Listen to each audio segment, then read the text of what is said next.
Hey guys, this is Jigs and welcome to another episode of Voice Notes. And today, I would like to start this episode to give thanks and shout out sa mga naminaw sa first episode ani nga series. And I was really happy nga na-create to no out of nowhere, like on the spot, because ganahan jud ko mo share sa akong mga thoughts. Bahalag para na ako murag dili siya dili siya valuable, but for sure sa ubang tao basin di ay. And again daghang salamat gyud sa ning take time o paminaw. Today is actually September 5 and it's already 1:52 p.m. So naa ako sa kalagitnaan sa work. Today is Friday and yes, thank God it's Friday. Kay tomorrow weekend na, but unfortunately na ako'y lakaw. And I decided nga mag-record ani nga episode because I realized last Wednesday was actually a good day for me, but wala jud na ko siya na capture, like na-capture lang in terms of photos, na ako mga photos on that day. But in terms of a recording, wala na ako siya na record. So, karon I decided nga, okay, let's have this episode sa kalagitnaan ng aking trabaho. Anyway, what went on that day was actually somehow very promising and one of memorable day, no? Okay. After work, 5 p.m. nidretsyon ako sa Tagbilaran Cathedral and I decided nga mo simba. So, I decided nga mo simba sa 6:15 p.m. nga mass. But unfortunately, it was nag-early, sana? What do you mean by that? Early ko ni arrive. So, ang nahitabo ning diretsyo na lang ko oguan kanana ay Plaza Rizal to wait for the mass. So of course, it's a plaza, so daghang tao, and mao to naikag ko sa mga food nga display. So I decided to buy mani and coke and mangga. So and yeah, ning palit po kog newspaper kay wala ko kabasa sa previous previous Sunday nga print sa Bohol Chronicle. So I was checking if na mga articles or output gikan sa office namo nga nanggawas. Fortunately gamay lang siya. Balik ta, so dito sa Plaza Rizal ning palit makog mangga nya tindera na siya dog, I mean puppy, like the dog was really cute, like the puppy was really cute. And kanang mura siya og kuan.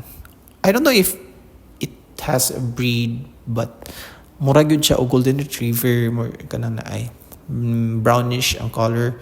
Brown ang color niya, may lighter nga kuan sagol. And mura siya golden retriever jud. Cute gid siya. Ako siya gipicturan.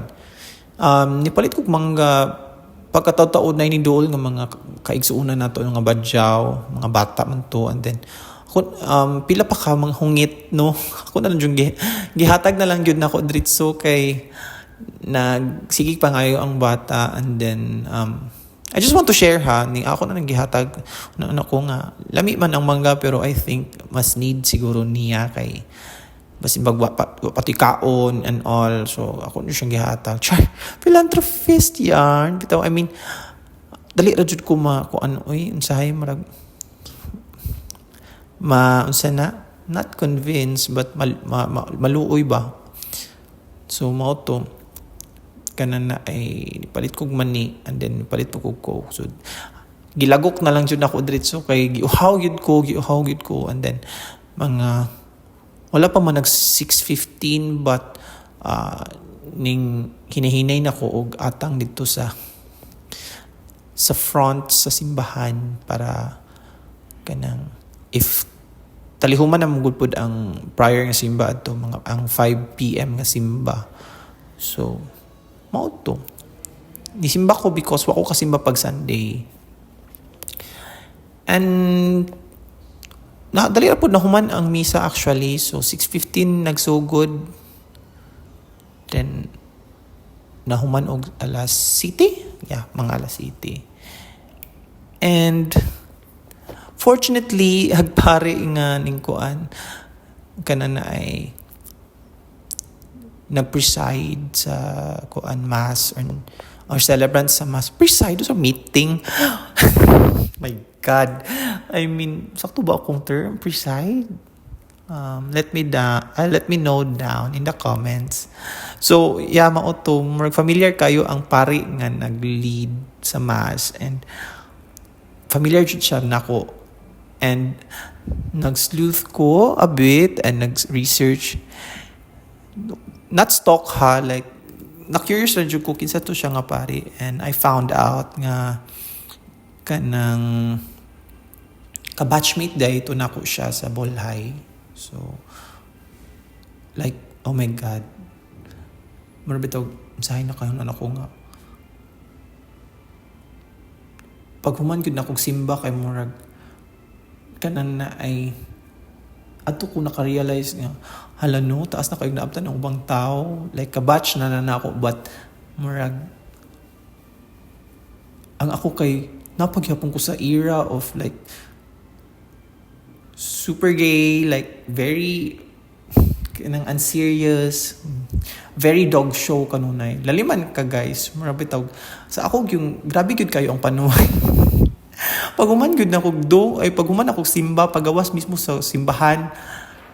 Agaw yung ginawa na, oh my God, na-replenish na akong ligtas points and kanang na ay back to zero na pod and murag back to zero na pod and then mag-accumulate na sa bagong mga bagong sala for the whole week.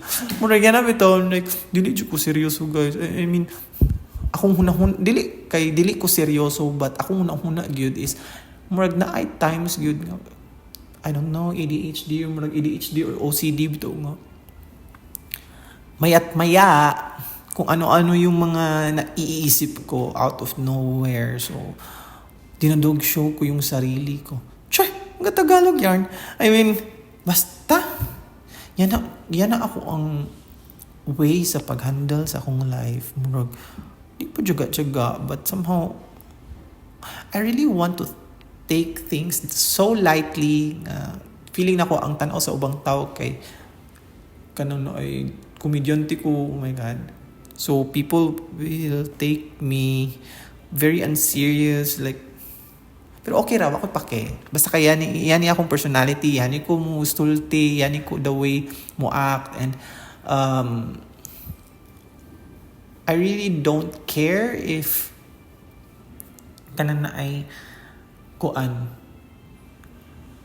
Ganahan sila na ako based akong behavior. Like, I'm unapologetic on that part. Kay maayo man ka or I mean, na kay buhatong maayo or dili, naadjud na ikasulti ng mga tao. And ang ako alang gyud nga point, no, dili gyud nato makontrol ang ilang reactions, but makontrol nato ang reactions.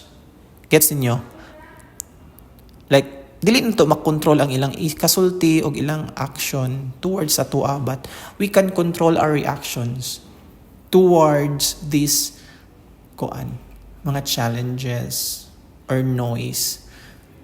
So in terms of noise guys, banha man jud no bisag asa, like sa SOCMED and even sa kanana ay bisag asa gyud, banha gyud, like everyone has an opinion sa mga bagay-bagay. And di ba, for sure naka-experience na gyud mo nga kalabitong because of those noises, ang imo na lang ginabuhat is kanang tabunan na imong dunggan, chares.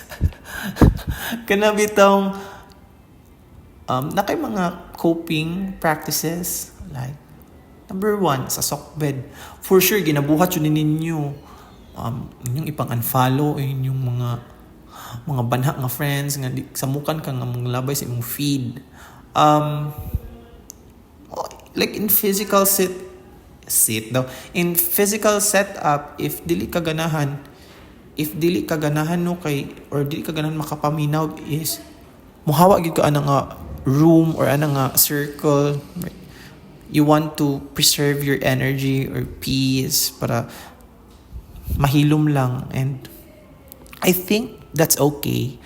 So sa mga times nga feeling nimo dili ka kasabot sa banha, like dili man sa ingon nga wala na kay pake, but if getting out of that zone will help you to regain your energy, so you should have to kuan. Ano na? Asa naman to napita? Uy, like nawa akong train of thoughts. Basta mo hawak ka adto nga dapit nga banha. Mura gud to nga point. Anyway, so yan guys, for sure abot man ta darang napita. Uy, bisag asa lang jud nga conversation mo abot. Yeah, even sa review sa kanang naay, like even myself good, like sa akong mga works, like for example sa episode 1 kapila na akong gapaminaw ko sa akong kaugalingong voice, and it was really an awkward kanang process no nga akong gina-review akong kaugalingon nga output, and then ako ra pod nag-criticize akong kaugalingon, nag-critic sa akong output, and then I found out nga kana bitang gina-pressure jud na ako akong kaugalingon nga to do this and to do that, and so many projects gyud and mga ideas nga ako jung gihuna-huna, pero tama na sa episode 1 or tama na sa kuan, because naay mga times gyud nga makapaminaw ko sa akong kaugalingong thoughts, criticizing of my own work, and kada bitong feeling nako kay dili siya kapasar sa ako ang standards, and because of that feeling nako kay kanang naunhan bitaw siya og yani nga judger nga thoughts. So feeling po nako ang ubang tao makakita siguro sa akong output marbitaw harsh jud kay ko nga kung unsa akong ginahuna is sa ubang tao feeling nako mao lang hinahunahon. So kung negative ang akong impression ani nga work, feeling ko kay negative pud ang impression sa gawas. Basta kaya na bitaw, I don't know if it made sense. Basta kaya na gyud ako nung overthinker kay ko. I am for sure dili ra pud ako naga-experience og yan. But mostly I am really sure nga daghan gyud ang or experience. Ang balik-balik naman akong chika oy. Anyway, mo lagi to gidugsyo jud nako. Pag man ako simba kanin ko nga, oh my God, kana na ay we reconnected na pod sa Ginoo, and then na-replenish na pod ang ligtas points. Hoy! Ready na pod magpakasala. Hoy! And then kanang nagsigira jud ko katawat sa akong nahuna nga, Lord, dili to tinuod, like joke ra jud to, Lord, like I mean I know dili ko perfect, so makasala na sad ko, but I will try my best to glorify you and musunod sa imong mga sugo, mubuhat sa mga dapat buhaton. Anyway, kanang dako gyud kaayo nga kana ay dako gyud kayo ang effect gyud sa noise, and then dako pod kayo nga help ang mga copings ni mo no, like being a dog show, like sa kuha, di ba, ni-share naman ko nga very dog show jud kay ko nga person. It actually helped me know to survive in this cruel world, like through if dili na ko himuong katawanan akong mga sayop sa una, or even ako ang situation karon. I don't know if stable akong sanity, no, like stable akong mental health, kay ug dili gyud na ako siya katawan, like feeling nako kay it's sometimes mura siya in denial, but kadugayan na nahimo gyud siya na akong process as a coping nga if katawan na lang nako akong mga problema, kay mura somehow ma-ease ko, like at peace. And sa SOCMED gyud daghan jud kay kumakitaan nga banha, to the point nga these noises, this unserious, labi na to mga unserious nga noises, has actually a negative impact pod sa atong social issues. Like, kabantay mo, ang mga issues nga dapat seryosoon kay idog show, to the point makalimtan bitaw na to ang kuan real nga bitter pill nga dapat the elephant in the room nga i-discuss. Exhibit A, like in terms of our kanang advocacy of good governance, which is unta dapat mo oy normal na himo na siyang kuan. Murag it's a new thing diri sa ato ang country, no. Binuang kay siya kay ang corruption kay murag mas normal pa sa good governance. And then if we talk about good governance, of course gawas gyud ang mga liki nga mga bad practices, corrupt practices, and we tend to normalize food nga katawan na lang yun siya og idog show. And whether bisag unsa pa na nga reaction, good or bad, is still a publicity. Mo in nabantayan. So careful mo kayo mag-comment o mag-react o mag-share sa mga kanang mga social issues nga unta seryosoon bitaw niya idog show ra.